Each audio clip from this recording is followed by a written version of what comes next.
Bismillahirrahmanirrahim. Assalamualaikum warahmatullahi wabarakatuh. Perkenalkan, nama saya Oktiana Ristanti dari kelas C mata kuliah Kebijakan Pendidikan Islam. Di sini saya akan menjelaskan tentang tema kebijakan pendidikan Islam. Pertama, materi yang saya akan bahas yaitu pengertian kebijakan pendidikan Islam. Kebijakan pendidikan Islam adalah suatu pengambilan keputusan atau serangkaian konsep yang menjadi pedoman dan dasar rencana dalam pelaksanaan suatu pendidikan, atau bisa juga disebut dengan cara bertindak dalam pendidikan Islam itu sendiri. Yang kedua adalah tentang urgensi, manfaat, dan tujuan kebijakan pendidikan Islam. Nah, yang pertama yaitu sebagai keputusan untuk mengelola kebijakan kelembagaan pendidikan.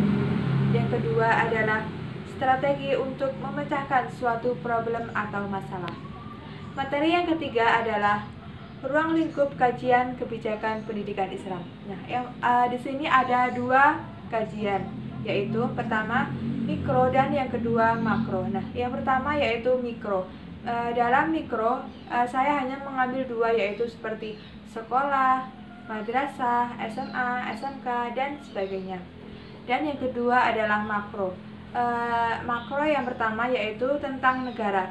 Negara kita mengandung trias politika, yaitu seperti 1. Eksekutif, legislatif, dan yudikatif. Dan yang kedua, dalam undang-undang Sistem Pendidikan Nasional, dalam Undang-Undang Nomor 20 Tahun 2003 yang menegaskan bahwa kita sebagai peserta didik harus selalu beriman dan bertakwa kepada Tuhan Yang Maha Esa, dan berakal budi, cakap, dan berakhlakul karimah, serta berkarakter. Nah, yang keempat yaitu tentang bidang ilmu yang relevan dengan kebijakan pendidikan.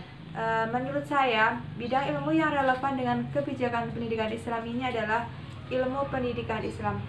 Mengapa? Karena semester 3 kemarin saya mengambil ilmu pendidikan Islam. Nah, dalam perkuliahan ilmu pendidikan Islam ini bertemakan, atau dalam kuliah ini pelajarannya itu sama persis dengan kebijakan pendidikan Islam, seperti ruang lingkup pendidikan, seperti adanya pendidik, materi, murid gitu, dan